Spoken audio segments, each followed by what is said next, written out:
Good morning students, स्वागत है आप सभी का ऑनलाइन क्लासेस में। ठीक है, देखिए हम बात कर रहे थे टेंस के बारे में। ठीक है, और टेंस में प्रेजेंट परफेक्ट टेंस, इस टेंस में हमने सेंटेंस के बारे में बातचीत कर चुके थे। अब देखिए इस टेंस की जो एडवर्ब होती है वो क्या होती है। देखिए एडवर्ब, ठीक है, यदि किसी सेंटेंस में क्या दिया गया हो, ऑलरेडी दिया गया हो, हार्डली, रेयरली, जस्ट या फिर जस्ट नाउ, रिसेंटली या सो फार दिया गया हो, तो उससे हमें पहचान हो जाएगी कि वो जो सेंटेंस है कौन सा टेंस का है, प्रेजेंट परफेक्ट टेंस का है। इसके अलावा देखिए वाक्य में क्या दिया हुआ होता है, यट भी दिया हुआ होता है, लेकिन ये जो यट है इसका प्रयोग केवल किसमें किया जाता है, नेगेटिव सेंटेंस में किया जाता है, या तो नेगेटिव सेंटेंस में या इंट्रोगेटिव नेगेटिव सेंटेंस के साथ में किया जाता है। ठीक है, तो ध्यान रखना है, इन एडवर्ब को याद रखना है। अब देखिए एग्जांपल देखते हैं। सबसे पहला एग्जांपल है, I blank space already blank space write 3 letters to my father, अर्थात कि मैं अपने पिताजी को पहले से ही 3 पत्र लिख चुका हूं। अब देखिए सबसे पहले सेंटेंस की पहचान करेंगे, तो पहचान करने के लिए वाक्य में क्या दिया गया है, यहाँ पे ऑलरेडी शब्द दिया गया है, 2 ब्लैंक स्पेस दिए गए हैं। अब इसमें भरना क्या है, तो देखिए ये जो टेंस है प्रेजेंट परफेक्ट टेंस, इसकी हेल्पिंग वर्ब होती है, इसका प्रयोग किया जाता है सिंगुलर नाउन के साथ में, और दूसरी होती है हैव, इसका प्रयोग किया जाता है किसके साथ में, प्लूरल नाउन के साथ में, और मेन वर्ब के रूप में वर्ब की थर्ड फॉर्म काम में ली जाती है। अब देखिए सबसे पहले हम सब्जेक्ट देखेंगे। सब्जेक्ट हमारे क्या है यहाँ पे, आई, अर्थात प्लूरल सब्जेक्ट है, तो हेल्पिंग वर्ब जो आएगी कौन सी आएगी, इसके साथ में हैव हेल्पिंग वर्ब काम में आएगी। ठीक है, उसके बाद में मेन वर्ब भरनी है, ब्रैकेट में दिया गया है राइट, तो राइट की जो थर्ड फॉर्म हो जाएगी क्या हो जाएगी, रिटर्न, क्या हो जाएगी, रिटर्न, तो ब्रैकेट में आ जाएगा, क्या आ जाएगा यहाँ पे ब्लैंक स्पेस में रिटर्न भरा जाएगा। क्लियर। इसके बाद में अगला एग्जांपल देखिए, he blank space hardly blank space bracket में दिया गया है get a seat in the compartment, कि उनको मुश्किल से, कंपार्टमेंट यानी कि रेल का डब्बा, ठीक है, कि उनको मुश्किल से रेल के डब्बे में एक सीट प्राप्त हुई। तो देखिए यहाँ पे हमारे जो सब्जेक्ट है क्या है, सिंगुलर ही है, तो इसके साथ में जो हेल्पिंग वर्ब आएगी कौन सी आएगी, हैज हेल्पिंग वर्ब काम में आएगी। कैसे पहचाना था कि इसकी जो टेंस की एडवर्ब है कौन सी है, यहाँ पे हार्डली दी गई है, कौन सी दी गई है, हार्डली दी गई है। तो अब यहाँ पे जो गेट शब्द दिया गया है, ठीक है, इसकी हमको क्या लिखनी है, थर्ड फॉर्म लिखनी है, तो इसकी जो थर्ड फॉर्म क्या हो जाएगी, जो गॉड, क्या हो जाएगी, ठीक है, या तो गॉडन या इसी को लिख सकते हैं क्या, गॉड भी लिख सकते हैं। क्लियर है। इसके बाद में अगला सेंटेंस का टाइप है, the police just blank space arrest the killer. अब देखिए यहाँ पे शब्द दिया गया है पुलिस, इसके साथ में क्या आएगा बताइए, देखिए द पुलिस, ठीक है, तो इसके साथ में आ जाएगा हैव द पुलिस। उसके बाद में जस्ट शब्द दिया गया है, तो जस्ट शब्द क्या है यहाँ पे, हमारी एडवर्ब है। उसके बाद ब्रैकेट में क्या है, अरेस्ट द किलर, तो यहाँ पे जो अरेस्ट की थर्ड फॉर्म है क्या आ जाएगी, अरेस्टेड, क्या आ जाएगी, अरेस्टेड। ठीक है, इस तरीके से सेंटेंस बन जाएगा, have the police just arrested the killer. Clear. अगला सेंटेंस देखिए, why blank space you just. अब देखिए इस सेंटेंस में जो एडवर्ब दी गई है कौन सी दी गई है, जस्ट दी गई है। उसके बाद में ब्लैंक स्पेस है और ब्रैकेट में क्या दिया गया है, टेक दिया गया है, योर बाथ नाउ। अब देखिए यहाँ पे जस्ट भी दिया हुआ है और क्या दिया गया है, नाउ भी दिया गया है। तो हमारी जो एडवर्ब हो गई कौन सी हो गई, जस्ट नाउ। देखिए सेंटेंस में ये कोई जरूरी नहीं है कि इसका प्रयोग जस्ट नाउ का एक साथ किया जाए। हो सकता है सेंटेंस में जस्ट को पहले रख दिया जाए या नाउ को बाद में रख दिया जाए। तो इस बात का भी हमें क्या करना है, ध्यान रखना है।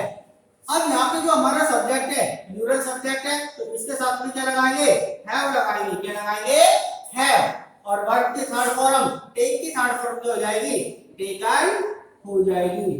क्लियर। तो इस तरीके से इसे भरना है। उसके बाद में अगला सेंटेंस है दे ब्लैंक स्पेस ऑलरेडी। अब देखिए यहाँ पे जो एडवर्ब दी गई है कौन सी है, ऑलरेडी दी गई है, ठीक है। और ब्रैकेट में कौन सी फॉर्म है, V1 अराइव। तो देखिए इससे हमको पता चल गया कि जो सेंटेंस है प्रेजेंट परफेक्ट टेंस का है, ठीक है। तो दे के साथ में हेल्पिंग वर्ब कौन सी आ जाएगी, हैव। और मेन वर्ब कौन सी आ जाएगी, वर्ब की थर्ड फॉर्म। तो यहाँ पे लिख देंगे अराइव्ड, ठीक है। तो ये जो सेंटेंस है क्या बन जाएगा, they have already arrived. Clear. इसके बाद में देखिए लास्ट टाइप है she blank space not receive the parcel yet. अब यहाँ पे क्या दी है, यट एडवर्ब दी गई है, लेकिन ब्रैकेट में देखिए क्या दिया गया है, नॉट रिसीव। अर्थात ये जो सेंटेंस है किस में बनेगा, नेगेटिव में बनेगा। यहाँ पे हमारे जो सब्जेक्ट है सिंगुलर है, तो इसके साथ में सिंगुलर हेल्पिंग वर्ब क्या आएगी, हैज। और क्या दिया गया है, नेगेटिव में है। तो मैंने बताया था आप लोगों को कि हेल्पिंग वर्ब के बाद में क्या लगाते हैं, नॉट का प्रयोग करते हैं। और मेन वर्ब के रूप में क्या आ जाएगी, वर्ब की थर्ड फॉर्म। तो थर्ड फॉर्म क्या हो जाएगी, रिसीव्ड। क्या हो जाएगी, रिसीव्ड। ठीक है। तो ध्यान रखना है कि ये जो एडवर्ब्स है इनको सही तरीके से भरने के लिए आपको ये पता होना चाहिए कि कौन सी हेल्पिंग वर्ब और कौन सी मेन वर्ब का प्रयोग किया जाएगा। और इसी के साथ में क्या, ये सभी एडवर्ब भी याद होनी चाहिए। क्लियर। अब इसके बाद में ये जो टेंस हमारा यहीं पे समाप्त होता है। अब बात करते हैं अगले टेंस पर। तो देखिए हमारा जो अगला टेंस है कौन सा है, प्रेजेंट परफेक्ट कंटीन्यूअस टेंस। देखिए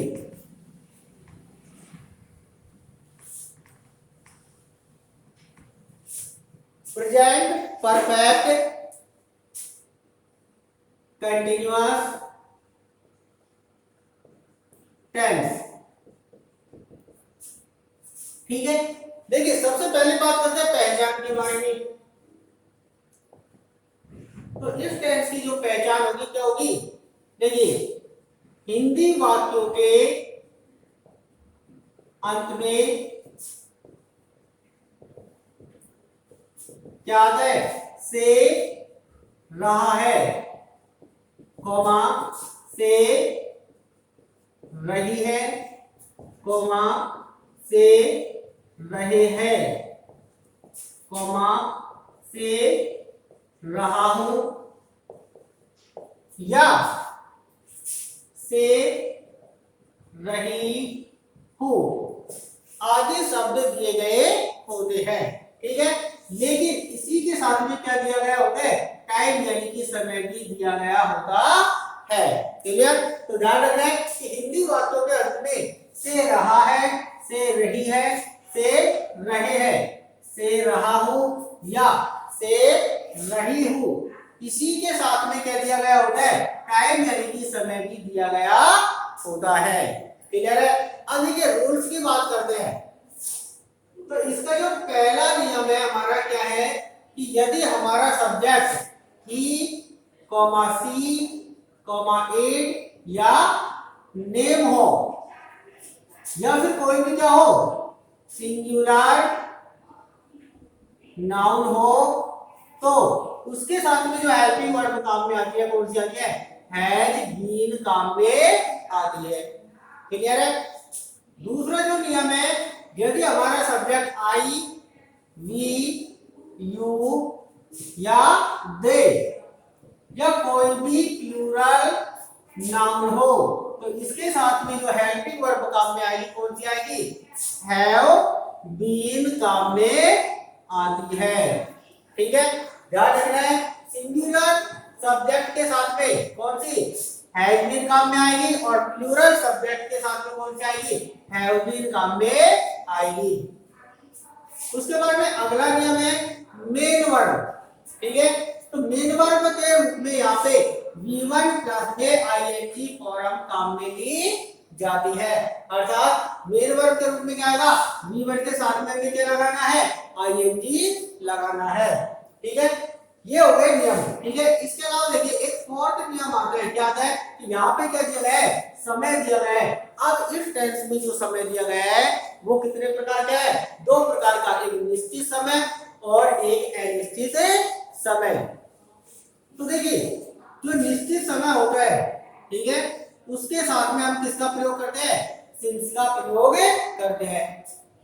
सिंस का प्रयोग किसके साथ में किया जाता है निश्चित समय के साथ में किया जाता है, अर्थात हम ये कह सकते हैं कि पॉइंट ऑफ टाइम कि समय के एक निश्चित बिंदु के साथ में सिंस का प्रयोग किया जाता है।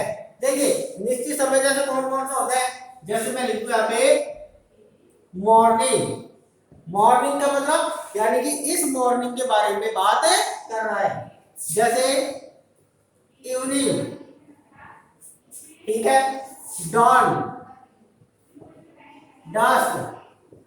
देखिए डॉन का अर्थ होता है क्या उषा काल का समय, क्या होता है उषा काल का समय, और डस्क, डस्क का अर्थ होता है गोधूली वेला का समय, क्या होता है गोधूली वेला का समय। क्लियर है, इसी के साथ में जैसे क्या दिया गया हो नून एंड डबल ओ एन, नून यानी कि दोपहर का समय, ठीक है। मिडनाइट, ये भी है मिडनाइट मध्य रात्रि, यानी कि एक निश्चित समय में काउंट किया जाता है। जब कोई भी क्या दिया गया हो घड़ी का समय दिया गया हो, जैसे मैं लिखूं यहाँ पे 5 o'clock 5 बजे, ठीक है, या फिर कोई भी ईयर दी गई हो सन, जैसे 1989, तो ये भी क्या है एक निश्चित समय के अंतर्गत आते हैं।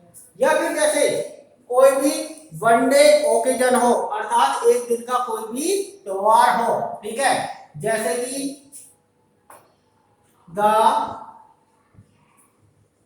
चिल्ड्रन डे, यानी कि बाल दिवस एक दिन का आता है, ठीक है। गांधी जयंती, ये भी कौन सा है एक दिन का है, ठीक है। इनके साथ में भी किसका प्रयोग किया जाता है सिंस का प्रयोग किया जाता है। इसी के साथ में जैसे बर्थ, बर्थ यानी कि जन्म से, ठीक है, तो यहां लिख देंगे सिंस बर्थ यानी कि उसके जन्म से, तो ये भी क्या आता है एक निश्चित समय में आता है। क्लियर है, तो ध्यान रखना है इन सभी निश्चित समय के साथ में किसका प्रयोग किया जाएगा सिंस का प्रयोग किया जाएगा, ठीक है। अब इसी प्रकार से अगला आता है फॉर। ये जो फॉर है इसका प्रयोग करते हैं हम किसके साथ में अनिश्चित समय के साथ में करते हैं, अर्थात कहने का मतलब है कि पीरियड ऑफ टाइम के साथ में किसका प्रयोग किया जाता है फॉर का प्रयोग किया जाता है। देखिए यहाँ पे ये पीरियड ऑफ टाइम, ये क्या होता है एक समय की क्या होती है अवधि होती है, अर्थात जिसमें हमको पता होता है कि कार्य इतने समय के अंदर पूर्ण हो जाएगा। जैसे यहाँ पे लिखो, जैसे एग्जांपल देखिए अनिश्चित समय कैसे होता है, जैसे 2 3, ठीक है, इसी तरीके से काउंटिंग कोई भी हो, ठीक है। उसके बाद में जैसे समय दिया गया हो सेकेंड्स, मिनट्स, डेज, नाइट्स, ठीक है, मंथ्स, ईयर्स, और इसी तरीके से ये आगे तक चलता रहेगा। जैसे एग्जांपल देखिए, जैसे मैं कहूं कि वह इस कार्य को 5 दिन से कर रहा है, तो यहाँ पे वाक्य में क्या दिया गया है 5 दिन, अर्थात 5 डेज, क्या दिया गया है 5 डेज। तो ये जो 5 डेज है ये कैसा है एक अनिश्चित समय है। तो इससे पहले हम किसका प्रयोग करेंगे, फॉर का प्रयोग करेंगे।